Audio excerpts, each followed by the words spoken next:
Hello and welcome to week 4 in the psychology of adulthood, and really kind of an interesting chapter 4, looking at emerging adulthood. I want to tell you a little story about this. The first class I ever taught at college was at Kennebec Valley Community College. It was at that time Kennebec Valley Technical College, KVTC. It had just changed from KVVTI, Kennebec Valley Vocational Technical Institute. And in 1997, I taught developmental psych. And developmental psych has been my go-to class for all of these years up until the current day, and probably my most developed of all of my classes that I teach. Now, throughout that time, I've used many different textbooks, and I just recently switched to a brand new textbook. And within that lifespan course, not within this course, but within that lifespan course, there's a chapter on emerging adulthood. Now, way back in that time, there was rumblings, even within the textbooks themselves, that there might be a missing stage here. Primarily looking at maybe Erickson's viewpoint. It goes from adolescence to adulthood. Maybe there's room for another stage there. The textbook that I just adopted to is the first textbook that has a chapter called Emerging Adulthood. Here's the point I want to make about how information slowly gets into the mainstream within textbooks. You can pretty much assume that something makes it to a textbook. It's not cutting edge. It's pretty much established knowledge. The first articles that came out regarding emerging adulthood were published in 1999, the year I became a full-time instructor at KVCC.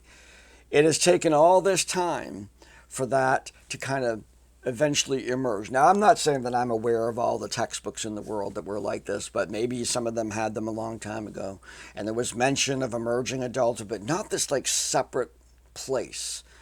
So sometimes it takes a while for this knowledge to come out. I wonder what's on the cutting edge now that we're going to see in 20 years when we do this class. Either way, read about emerging adulthood, now a very much established stage within our lifespan, when we have 1 foot in childhood and 1 foot in adulthood at the same time. Many traditional college students live this life. It actually sort of defines the traditional college student who is on their own, making their decisions, maybe legally an adult, but at the same time, they're not doing all the things that adults need to do. They might still be established at home. They might not be paying their car payment, those kinds of things. They're sort of balanced between both childhood and adulthood, beyond the adolescence sort of part of that. So in the discussion, I want you to talk about your own feelings of emerging adulthood.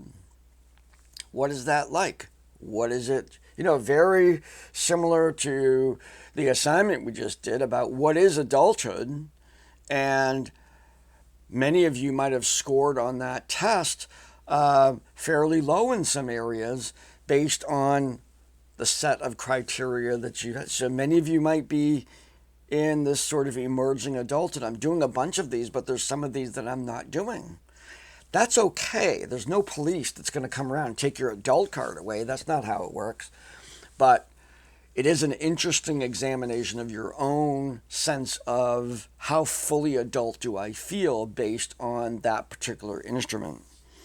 Now, in addition, for the assignment is a classic introduction to the research.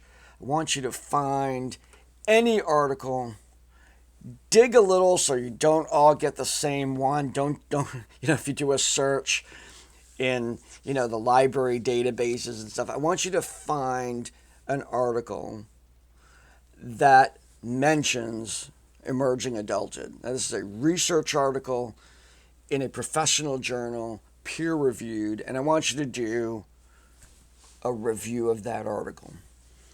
The specifics are outlined within the grading rubric of that assignment, what I want you to include in the review of that article. So just two things: the discussion relating your own experience of being an emerging adult, and then the research article example of how that stuff is currently being examined in the literature, psychological literature. So, and that's it for this week. So take great care. Have a great week. I will see you online, and I'll see you later.